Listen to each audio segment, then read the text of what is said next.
ഒന്നോടി അതേ ഒരു സൂത്രം കാണിച്ചാൽ നമ്മൾ വന്ന സ്ഥലത്ത് ഒരു സാറ് പടം പൊഴിച്ചിട്ടുണ്ട്. എനിക്ക് ചെറിയൊരു അതിഥി ഇത് കണ്ടോ.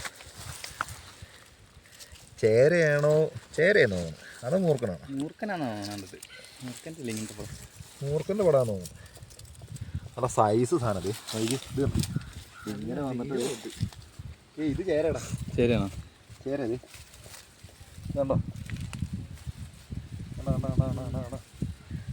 കണ്ടോ സൈസ് ഒരാള് പടം പൊഴിച്ചിട്ടേ. ബാക്കി ഇത്രയും തന്നെ നീളം താഴെയുണ്ട് കേട്ടോ. പിന്നെ പറഞ്ഞു വന്നത് എന്താന്ന് വെച്ചാ, അതായത് രമണ ഇത് കണ്ടോ, 1 2 3 കളാഞ്ചി, ഒരു ചെമ്പല്ലി, 2 വാഹ, ഒരു കരിമീൻ. ഇന്നത്തെ ഹണ്ടിങ്. ഇന്ന് അമ്പാൻ്റെ സ്പിയർ ഗൺ ലൈഫിലെ ആദ്യത്തെ കളാഞ്ചി. സ്പോട്ട് ഐഡൻറ്റിഫൈ ചെയ്തതും അമ്പാൻ തന്നെ കേട്ടോ. ഞാൻ ജസ്റ്റ് ഒന്ന് നോക്കണമെന്ന് പറഞ്ഞു വന്നു, ആദ്യത്തെ കാളാഞ്ചി അടിച്ചവൻ. അത് കഴിഞ്ഞ് പുറകെ വന്ന് 2 കാളാഞ്ചി ഞാൻ അടിച്ചു. അപ്പം ഇന്നത്തെ പരിപാടി നമ്മളിവിടെ അവസാനിപ്പിക്കുക. ഫുൾ കളാഞ്ചി സെറ്റല്ലേ? സെറ്റ്. രണ്ട് വീഡിയോ എടുത്തേ.